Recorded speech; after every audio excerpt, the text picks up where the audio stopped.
오늘 읽어주신 46장은 크게 두 덩어리로 좀 구분해서 말씀을 좀 나눌 겁니다. 첫째는 오는 금요일 3월 1일인가로 기억이 되는데 맞죠? 3월 1일 날 사실 우리 교회가 설립된 날이기도 합니다. 그래서 3월 1일 날 금요일 1절서부터 7절까지를 다루기로 하고, 오늘은 그 결말 부분 28절서부터 34절까지 이 시간 함께 나누도록 하겠습니다. 우선 오늘 이야기는 가장 하이라이트가 아버지 야곱과 죽은 줄만 알고 오랜 세월 가슴에 묻고 살았던 요셉의 상봉 장면입니다. 아마 사람이 살면서 겪을 수 있는 최고의 희열은 죽은 줄 알았던 피부치를 자식이면 자식이든지 또 부모면 부모든지 그 만나는 감격일 겁니다. 저도 그렇게 긴 시간은 아니었지만 가족들이 뿔뿔이 흩어져 가지고 생사를 몰랐을 때 우연히 신촌에 가면, 그 당시 지금도 그 건물이 있는지는 모르겠는데 신촌 아케이트라고 있습니다. 이게 상가죠, 상가. 그리고 그 맞은편에는 그 현대백화점인가 지금도 있어요, 그 백화점은. 근데 그때는 그 백화점이 서 있기도 전입니다. 그 신촌 아케이트 새 파는 가게에서 제가 점원을 했어요. 점원. 그 점원이 뭔지 아세요? 그때는 점원이라고 불렀는데 거기서 그냥 심부름하는 그냥 종은 아닌데 그 종업원 같은 그런 뭐 하여간 종과입니다. 그런 역할을 해서 거기서 먹고 자고. 그 당시 제 상황은 학교를 중퇴한 상황인데다가 가족이 다 흩어져서 누가 어디서 사는지, 어머니는 지금 어디서 뭘 하시는지 이게 생사도 모르고 행방도 몰랐던 때예요. 그리고 그 새 가게에서 심부름하면서 거기서 끓여 먹고 또 가게 문 닫고는 거기서 잠을 자고 그러고 그때 제일 징그럽게 매일 먹었던 제일 싼 반찬이 뭐냐 하면 이 봉다리에다가 실로 묶어가지고 파는 무말랭이 무친 거 있어요. 이거는 혼자 사는 싱글들에게는 최고의 반찬입니다. 일단 싸요. 이제 그 반찬 가게 가서 그걸 매일 사러 갔댔어요. 사러 가는데 그 시장 한복판에서 어머님을 만난 거예요. 그래서 그 만남이 가족이 다시 합해지는 계기가 됐습니다. 그랬던 적이 있어요. 그러니까 그때는 이렇게 울음도 안 나오고 어머니도 어안이 벙벙하고 저도 어안이 벙벙하고 이게 무슨 일인가. 그냥 막연하게 살았어요. 그러니까 그 시간들이 어떤 색깔이었는지 여러분 짐작이 가시죠? 그러니까 인생을 살면서 가장 극적인 기쁨과 희열의 시간은 그런 만남일 겁니다. 반면에 사람이 가장 그 충격적인 스트레스는 사랑하던 이들의 사별이에요. 그것이 부모님이면 부모님, 또 자녀면 자녀, 또 배우자면 배우자, 이런 죽음과 맞닥뜨릴 때 인생에 큰 충격을 겪죠. 그런데 이거 비껴가면서 살아갈 사람들이 있을까요? 없어요. 거의 다 이런 걸 겪으면서 살아갑니다. 자, 이제 오늘 본문 첫 절을 한번 보십시다. 28절을 보시면 야곱이 아버지죠. 유다를 요셉에게 미리 보내요. 자, 앞을 잠깐 보실까요? 여기서 아버지가 유다는 넷째 아들입니다. 위에는 레위, 시므온, 루벤이라는 장자가 있어요. 근데 이 아들들은 형구실도 못하고 장남구실도 안 됩니다. 요즘 윤리 기준으로도 너무 패역한 악한 짓을 했어요. 루벤은 첩이긴 하지만 아버지의 첩과 통간을 합니다. 그래서 매서운 저주를 받죠. 그래서 집안의 장자 역할을 못 받아요. 그리고 그 아래 위와 레위와 시므온은 여동생 건 때문에 참극을 벌이죠. 할례를 핑계로 세겜성에 쳐들어가서 완전히 피바다를 만들어요. 그래서 아버지에게 큰 일생의 위협을 남겨놓습니다. 그 다음이 유다예요. 그럼 유다는 그 아들보다 낫나?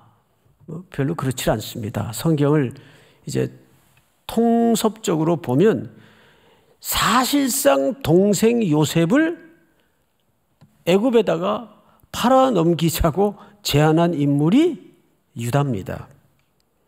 그런데 참 인생이 아이러니인 게 그 유다가 지금 아버지와 요셉의 상봉을 위해서 중간자 역할을 해요. 이걸 우리 사자성어로 뭐라 그럽니까? 결자, 해지. 묶은 사람이 풀도록 하는 거예요. 그러니까 이런 그 역설, 아이러니가 성경에 굉장히 많아요. 그러니까 우리도 인생의 그 조망을 좀 긴 숨으로 가질 필요가 있어요. 인생 10년 살다 마는 게 아니거든요. 인생이 순식간에 날아가는 것 같지만 또 살아보면 이거 길어요. 그러니까 당장 오늘 끝날 것처럼 또 한 자매에게 채워도 그것도 그 다음에 있어요. 더 훌륭한 정말 더 합당한 배필이 만나지는 거예요. 그러니까 뭐 끝장났다고 세상이 무너지는 것처럼 동굴에 들어가 가지고 잠수 타고 그러면 안 돼요. 그러면 안 돼요. 생을 좀 길게 하나님이 내게 더 하나님의 경영 속에서 더 나은 자매를 형제를 만나게 해주기 위해서 잠깐의 가슴앓이를 주시는구나. 이렇게 건강하게 생각을 해야 돼요. 믿습니까? 그러니까 삶을 좀 길게 보는 훈련이 필요합니다. 특별히 그리스도인은. 자, 그런데 여기에서 유다는 사실상 요셉을 애굽에 팔아넘겼던 인물이에요. 그 제안을 했고 형제들을 그렇게 하자고 설득했던 인물이에요. 근데 지금은 아버지는 죽은 줄만 알았는데 가슴에 그때 묻어버렸는데 그 아들이 애굽에 그것도 최고의 벼슬자리에 올라서 지금 아버지를 기다리고 있다는 정가를 듣고 안 믿었어요. 그 아들이 수레를 보내고 나서야 어이구나, 이게 사실이구나 기절을 하죠. 어떻게 이런 일이 가능하겠어요? 자, 그래서 성경을 잘 보시면 28절 야곱이 유다를 요셉에게 미리 보내어 자기를 어디로 인도하게 하고 고센에 인도하게 부탁을 넣습니다. 자, 앞을 잠깐 보십시다. 이 고센이 굉장히 오늘 중요한 아젠다가 돼요. 고센은 애굽하면 역사 속에서 무슨 강이 제일 유명하죠? 나일강이에요. 근데 이 고센은 그 나일강 물줄기 가장 끄트머리에 지중해와 맞닿아 있어요. 바닷가 쪽과. 그래서 거기를 우리 역사 속의 지리를 배울 때 뭘로 불렀죠? 삼각주. 그래서 삼각형 모양으로 되어 있고 그 지옥도 워낙 넓어서 또 셋강 줄기가 몇 개 있습니다. 근데 왜 하필 거기일까? 근데 거기는 애굽이라는 본토 중심부에서 가장 끄트머리예요. 가장 멀리 떨어져 있어요. 그리고 놀랍게도 큰 지도를 놓고 보면 가나안에서 애굽으로 흘러 들어오는 가장 단거리입니다. 그러니까 가나안까지 가장 직선거리로 짧은 경로예요. 그러면 역으로 애굽에서 가나안으로 출애굽할 때도 그 길은 긴 길이겠습니까? 가장 짧은 길이겠습니까? 가장 짧은 길이에요. 신명기에 보면 그 길을 10하루길이라고 소개합니다. 그렇게 짧은 길이에요. 하나님은 이미 이 지명해 주시면서 여기에 담아진 의도는 뭘까요? 이미 여기서부터 이제 내 백성들이 지금은 정황상 아브라함에게 언약한 대로 애굽의 종살이를 통해서 한 400년 커다란 민족을 이룬 다음에 이들을 다시 어디로 돌려보낼 계획을 갖는 거죠? 약속의 땅 가나안으로 올려보낼 계획을 이 고센 땅에서 갖기 시작하는 겁니다. 그런데 보세요. 그 당시 이스라엘 백성들을 포함해서 야곱이고 요셉이고 그런 계획을 정확하게 알고 이런 행위를 했던 것은 아니에요. 그냥 그 당시에 직면한 현실적인 사안들을 열심히 풀어나가고 있어요. 자기 나름대로는. 그러면 이 고센 지역의 더 깊은 영적인 의미는 뭘까? 여러분, 이제 이들은 환난과 기근을 피해서 곡식이 애굽에만 있기 때문에 이제 아들 덕택으로 애굽에 내려와 살아야 돼요. 그게 현실입니다. 그런데 왜 이왕이면 수도권 중심부에 화려하고 뭐든지 할 수 있는 지역을 얼마든지 얻을 수 있고 택할 수 있었을 텐데 하필 가장 멀리 떨어진 고센 지역일까요? 여기에는 첫 번째 이유가 뭔지 아십니까? 애굽에 살게 되지만 애굽에 동화되어서는 안 된다는 정체성 문제 때문입니다. 나중에 보면 히브리 산파라든지 또 요셉이 죽은 다음에 그 유고를 애굽 땅에서 장사 지내지 않고 그냥 입관만 합니다. 나중에 그 본문을 보겠지만 지금 볼까요?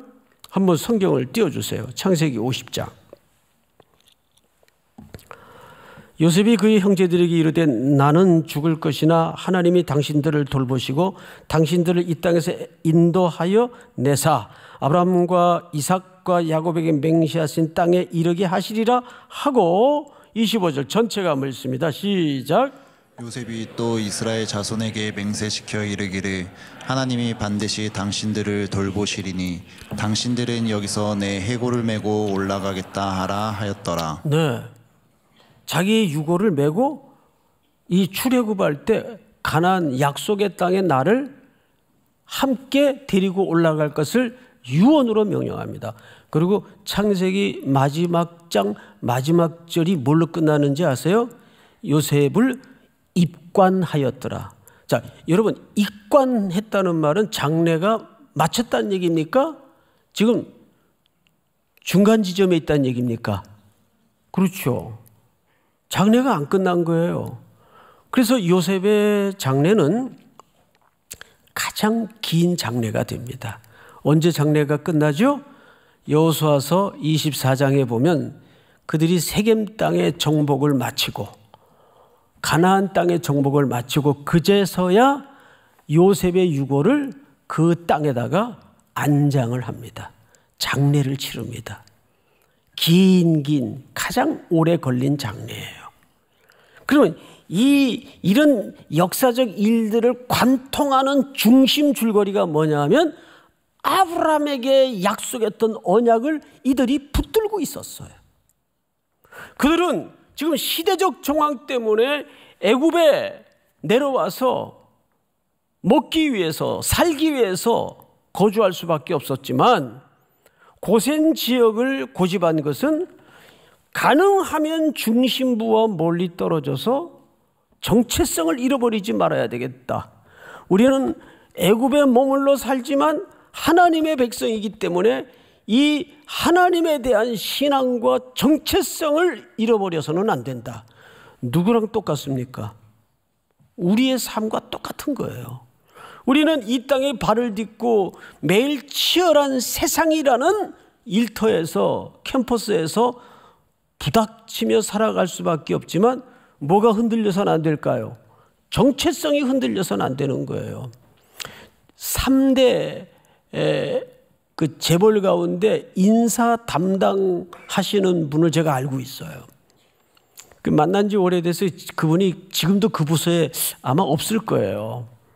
근데 굉장히 높은 직급인데 한 번은 식사를 같이 하다가 이런 얘기를 하더라고요. 목사님, 요즘 인사 업무를 지시하다 보면 이 목사님한테만 알려드리는 건데 흐름이 뭔지 아세요? 면접자가 수천 명 면접을 보는데 면접자가 크리스찬이다, 교회 나간다 그러면 감점 무조건 5점이래요.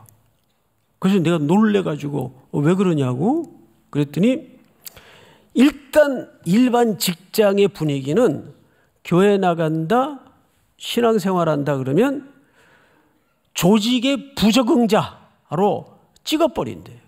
그냥 수요일 되면 또 수요예배 간다고 튀어나가지, 주말에 뭐 좀 나오라 그러면 교회 가야 된다고, 금요기도에 가야 된다고 이러고 핑계대고 빠지지.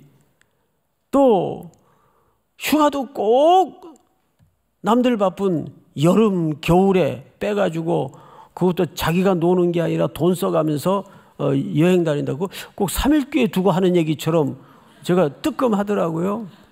그런 얘기를 들으면서 제가 참 빈말이 아니라 여러분들 참 대단하다.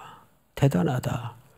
그런 구조적 모순 속에서 크리스찬으로 정체성을 드러내고 산다는 것이, 그런데 나중에 이제 이 야곱의 가족이 바로를 만나게 됩니다. 그런데 요셉이 리허설을 시켜요. 그 리허설 장면을 한번 볼까요? 34절 한번 보십시다. 34절 제가 읽겠습니다.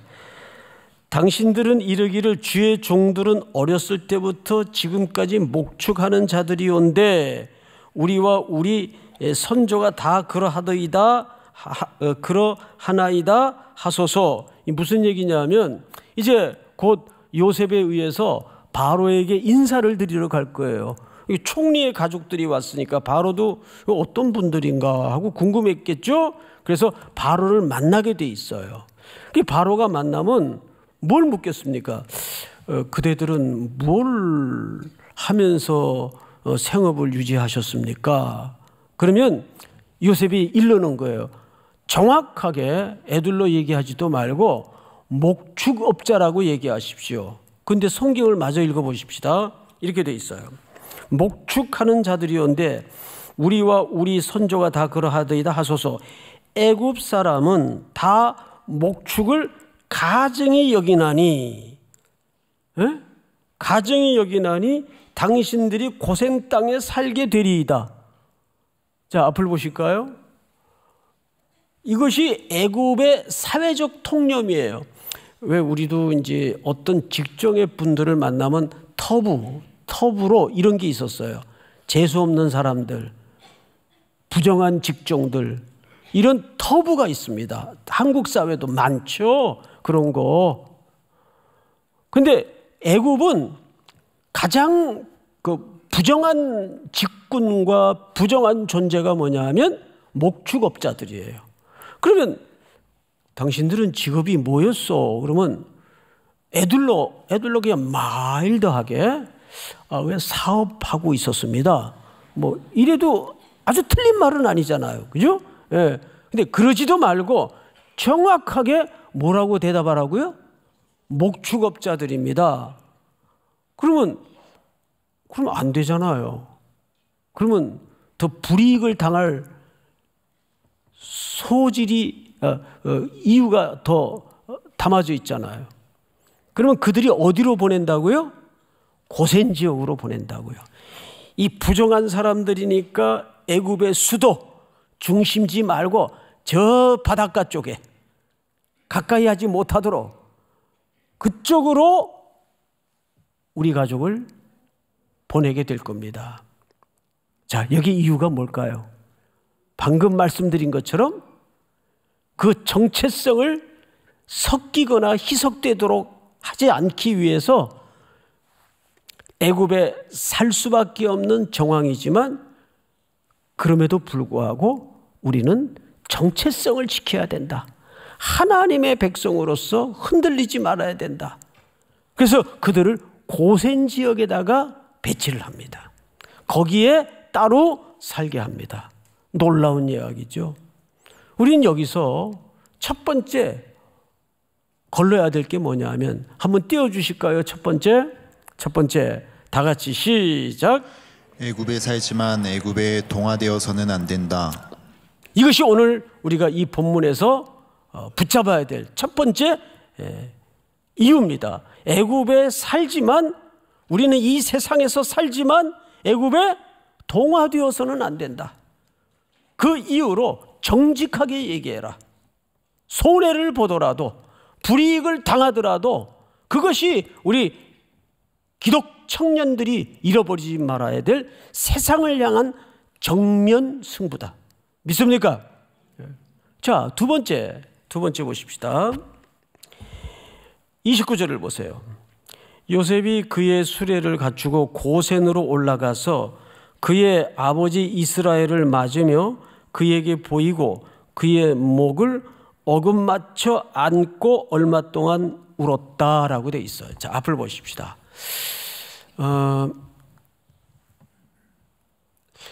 아마 성경에 기록된 장면 중에 이 대목은 가장 드라마틱하고 가장 감동적인 장면으로 기록이 됐어야 옳았어요. 그런데 여기 수상하고 이상한 부분이 있습니다. 우리는 성경을 깊은 묵상의 과정을 통해서 그 부분이 드러나야 됩니다. 자, 야곱과 요셉의 스토리만 맞붙여 보더라도 어마어마한 이야기가 담아져 있어요. 형을 속이고 아버지를 속이고 죽을까 봐 엄마 등살에 떠밀려서 외삼촌 라반의 집으로 도망을 가요. 도망가다가 또 하나님을 경험하는 놀라운 영적인 간증을 안게 되죠. 그뿐만 아니에요. 그는 외삼촌 집에서도 그 기질대로 가치관대로 어떻게 하든 세상 것들에 집착해서 쌓고 모으고 세이브하고 이루고 성취하고 성공하는데 매몰된 삶을 살았어요. 그래서 그렇게 살면 그렇게 모아집니다. 그래서 아내도 몇씩이나 모았어요. 아내도 4명 어떻게 되고 그 4명의 배다른 어머니를 통해서 또 자식들이 몇 명이 태어나요? 12명이 태어나요.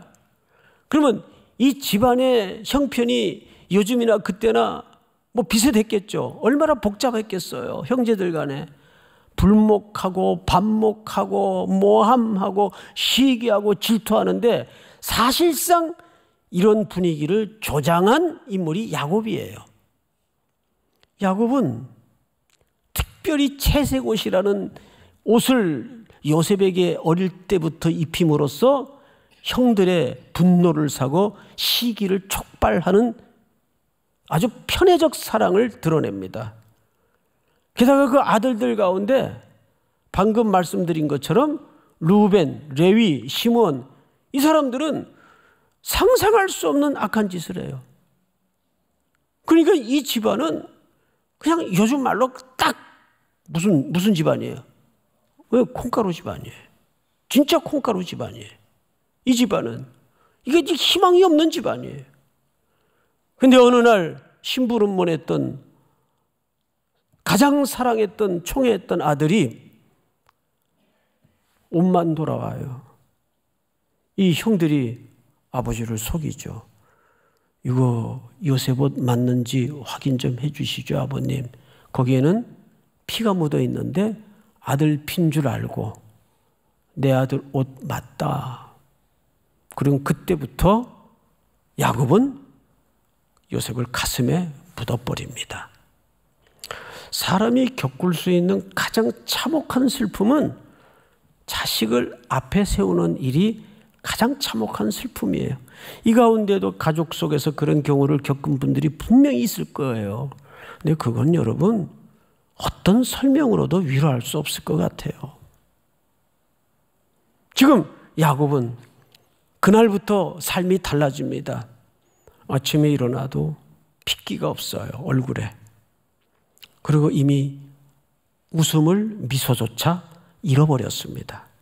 근데 그 아버지 얼굴을 누가 매일 볼까요? 이 아들놈들이 매일 보겠죠.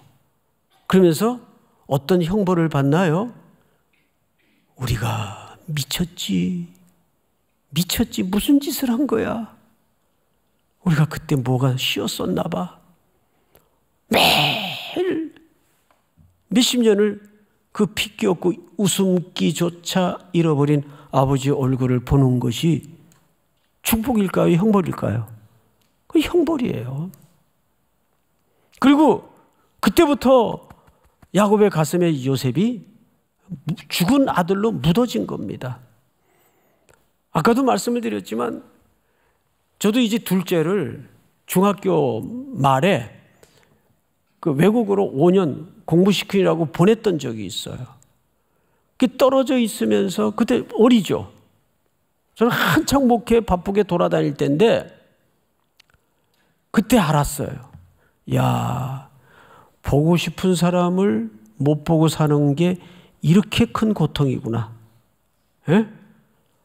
보고 싶은 사람을 보지 못하고 사는 게 이렇게 큰 고통인 줄 몰랐어요. 너무 보고 싶어가지고 며칠 갔다 오기도 했어요. 그냥 훌쩍 하루 이틀 반짝 갔다 오기도 했어요. 핑계 만들어가지고. 그런데 요셉은 어땠을까요? 그것도 가장 기대를 걸고 사랑했던 아들인데. 자, 그런데 오늘 보세요. 이제 그 아들과 그렇게 애굽으로 유다 때문에 팔려간 요셉은 어떤 세월을 보냈나요? 참 기막히고 참혹한 세월을 보냈습니다. 억울하고 모함에 걸리고 청년 시절에 아무 죄 지은 거 없이 인생의 끔찍한 덫에 걸려서 마지막까지 가서는 안 되는 감옥에까지 들어가 앉게 됩니다. 꽤 긴 시간을. 어땠을까요? 그런데 29절에 보면 요셉과 아버지가 만나자마자 요셉은 영어 성경이나 다른 번역 성경을 보면 길게 그냥 흐느끼는 정도가 아니라 그동안 가슴에 가득 메꾸어지고 쌓였던 그 이해할 수 없고 끔찍했던 시간들이 본물이 터지듯이 터지면서 엉엉 웁니다. 아버지. 그런데 두 가지가 이상해요. 두 가지가 수상해요.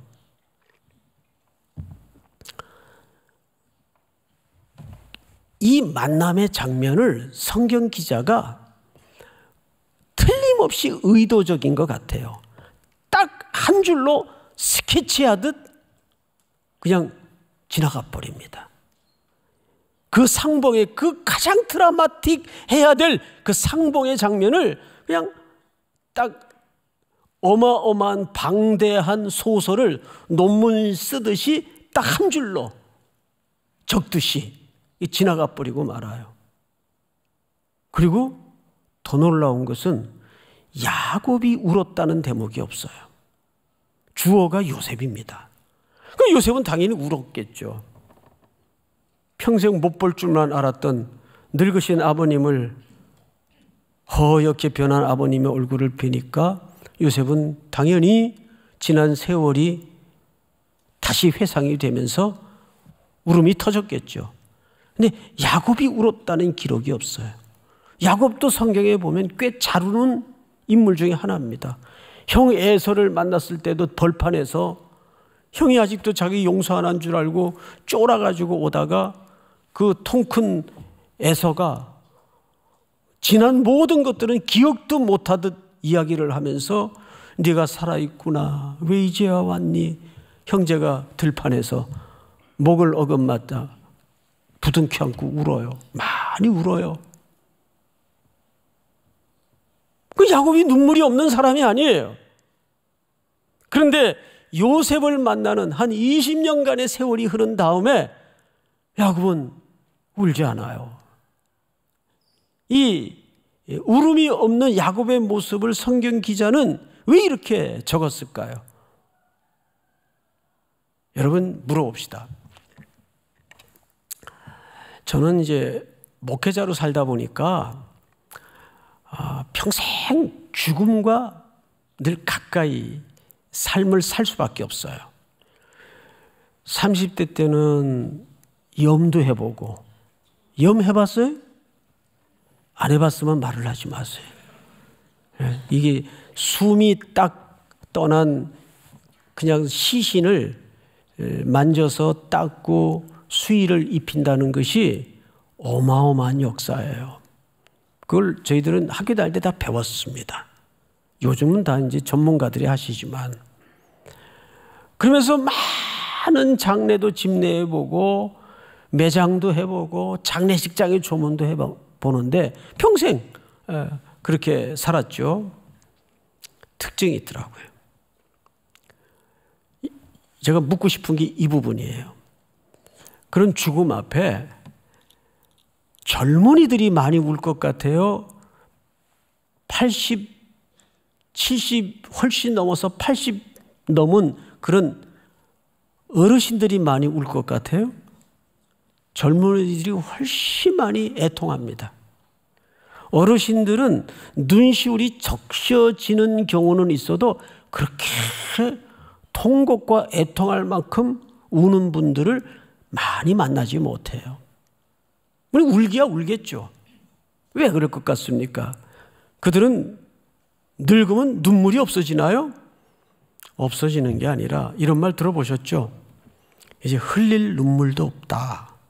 무슨 소리인지 알겠어요? 흘릴 눈물도 없다. 그 정도 연세를 살다 보면 야곱만큼의 세월을 이구지구 가다 보면 오만 바람과 오해와 슬픔과 고통과 자기 좌절을 많이 겪습니다. 저도 마찬가지고. 그러다 보면 우리 가슴 한복판에 그 모든 지난하고 고단한 세월을 감내해낸 용량이 생깁니다. 그래서 웬만한 기쁨, 웬만한 슬픔 앞에서도 그냥 슬그머니 그냥 한번 이렇게 쓱 미소 한번 지우고 끝나요. 그렇게 미치도록 기쁜 것도 없어지고 미치도록 슬픈 것도 없어져요. 그렇더라고요, 보니까.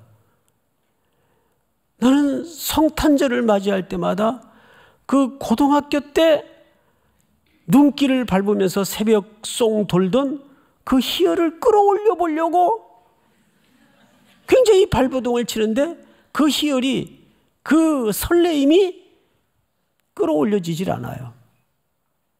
그리고 성경을 보면서 성탄절도 어떻게 설교를 해야 되나? 올해도 돌아온 성탄절. 야곱이 울지 않았다는 것은 더 큰 얘기를 하는 겁니다. 왜 우리 이렇잖아. 말을 해서 메시지가 되는 것도 있지만 말하지 않음으로 더 큰 이야기를 할 때가 있잖아요. 이걸 문학적 방법이라고 하죠. 그런 경우가 있어요. 오히려 이 가장 드라마틱해야 될 야곱과 요셉의 만남을 한 줄로 스케치하듯 논문 쓰듯 처리해버리고, 그리고 아버지의 눈물을 생략한 성경 기자의 의도는 뭘까요? 바로 그런 겁니다. 여기에는 야곱의 인생을 총칭해서 어마어마한 이야기가 담아져 있다는 것을 말하는 겁니다. 여기서 우리가 기억해야 될 게 중요한 게 있어요. 두 번째를 한번 띄워주실까요? 한 개인과 가정사를 하나님은 누구의 서사로 바꾸시죠? 그렇습니다. 그들은 열심히 배반하고 지 뜻대로 살고 못된 짓 하고 하지만 성경의 약속은 뭐예요? 하나님을 살아가는 자 곧 그 뜻대로 부르심을 입은 자들에게는 모든 것이 합력하여 뭘 이룬다고요? 선을 이루느니라. 그 선이 하나님의 서사를 얘기하는 겁니다. 여러분 믿습니까? 야곱은 열심히 사기치고 열심히 끌어모았지만 자기의 이야기로 끝나질 않더라고요. 하나님은 그 야비하고 그 악랄한 야곱을 완전히 숨을 죽여서 하나님의 구원의 통로로 만들어 놓으시는 거예요. 할렐루야.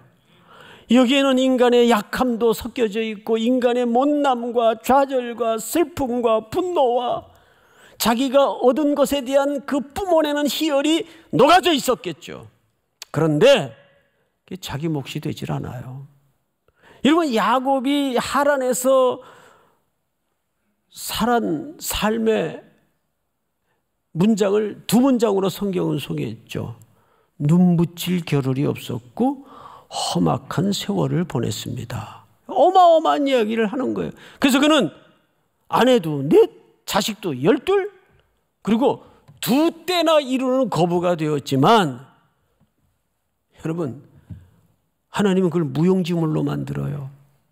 그때부터 집으로 가나안 땅으로 돌아온 순간부터 그 사랑했던 것들이 다 하나씩 그것도 한꺼번에 욥처럼 벼락 맞듯이 날아가는 게 아니라 차근차근 거두어 가십니다. 먼저 사랑하는 사람부터 떠나보냅니다. 마지막에 가장 아팠던 이별은 요셉과의 이별이었어요. 그리고 재물이 있으면 뭐예요? 천하에 어마어마한 기근이 들게 해서 아니 돈이 있으면 뭐예요? 곡식이 없는 거. 사 먹을 곡식이 없는데 그럼 그 돈은 뭐가 돼요? 무용지물이 되는 거예요. 한국에서는 스카이 대학 나와가지고 뭐 영어계나 좀 한다고 방국계나 끼는 사람들이 7, 80, 90년대 초까지 막 미국으로 뽑혀왔어요. 딱 미국 공항에 떨어지면 그때부터 바보가 돼요. 하나도 안 들리고 입도 안 떨어져요. 토익이 막 900점이고 만점인 사람들이 무용지물이 되는 거예요. 그때 알았죠. 아, 한국에서 배운 영어는 봐줘서 내가 착각을 했구나. 미국 사람들이 발음을 해도 봐줘서 했구나. 막 쏴붙이는데 뭐 들려요? 하나도 안 들려요. 그러니까 말 안 하고 할 수 있는 직업이 뭐밖에 없어요. 페인트 칠, 딜리버리, 접시 닦기 이런 거밖에 없는 거예요. 무용지물을 만드는 거예요. 의지했던 것들, 들고 행세했던 것들.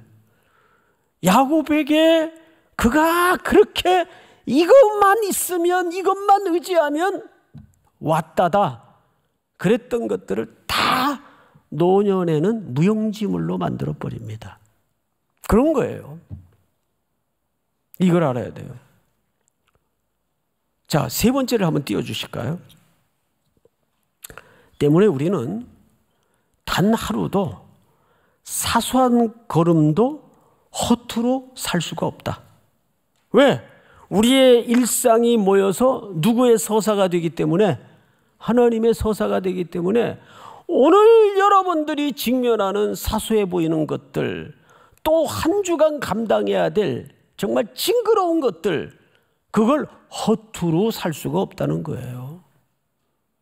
제가 자주 말씀을 드리지만 저는 첫 사역을 무슨 전도사로 넥타이 메고 이렇게 반듯하게 시작을 안 했어요. 손발 걷어붙이고 걸레 짜고 장애인 교회, 앞을 보지 못하는 장애인 교회 사찰 선생으로 들어가 가지고 청소부터 시작을 했어요. 그 걸레질 하면서 그때 그 제일 청년들이 많이 불렀던 노래가 내일 일은 난 몰라요. 내일 일은 난 몰라요. 이러고 걸레질을 하고 막 그랬어요. 그러니까 얼마나 짠해. 다락방에서. 그러면서 이해가 안 되더라고요.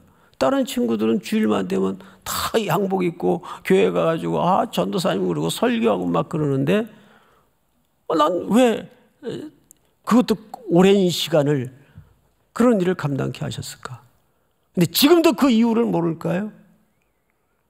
저는 본성이 교만한 소질이 있어서 그때 그런 끔찍한, 지금은 끔찍한 시간이 아니겠지만 그런 시간이 없었다면 인간에 대한 이해도 갖질 못했겠고 지가 잘나서 사역하는 줄 알았겠고 또 특별히 약자에 왜 눈을 열어야 되는가에 대한 이해도 부족했겠고 사랑구실 못했을 것 같아요. 그저 숫자나 늘리고 그런 아주 잘못된 목회 철학에 천착한 그런 목회자로 살았을 소질이 굉장히 많은 사람이에요. 하나님 다음으로 제가 저를 잘 알아요. 그런데 그런 시간들이 지금은 너무나 유의미한 시간이었고 허튼 시간, 내 인생에 삭제되고 싶은 시간이 아니었다는 것을 깨닫게 되는 거죠. 네 번째 한번 띄워주실까요? 네 번째. 우리가 붙잡고 있던 것들을 뭘로 만드신다? 무용지물로 만드신다. 마지막 다섯 번째로 다 같이 시작. 결국 우리 삶의 결말은 하나님의 시간표 속에 있다. 아멘. 여러분 믿습니까? 결국 우리의 삶의 결말은 지금은 당장 어떠할지 몰라도 지금은 답도 길도 위를 봐도 아무것도 보이지 않지만 여러분 하나님은 전능하시고 하나님은 사랑하시는 분이기 때문에 여러분들을 위해서 독생자 예수 그리스도를 십자가에 지불하신 하나님이시기 때문에 그 하나님의 여러분들을 향한 언약과 선한 의지를 믿으셔야 됩니다. 그래서 이 마지막 결말은 결국 우리 삶의 결말은 누구의 시간표 속에 얹어져 있는 겁니까? 하나님의 시간표 속에 얹어져 있다. 지금은 우리 구주 예수 그리스도의 은혜와 하나님 우리 아버지의 놀라우신 사랑하심과 성령님의 교통, 위로, 충만케 하시는 인도하심의 역사가 오늘 머리 숙여 약속의 말씀을 붙들고 하나님의 시간표에 우리의 인생이 얹어져 있음을 고백하며 저문을 나서는 사랑하고 사랑하는 우리 귀한 보석 같은 청년들 머리 위에, 성도들 머리 위에, 해외, 군에 멀리 출타해 있는 가족들, 복중의 생명까지 영원토록 함께 있을지어다. 아멘.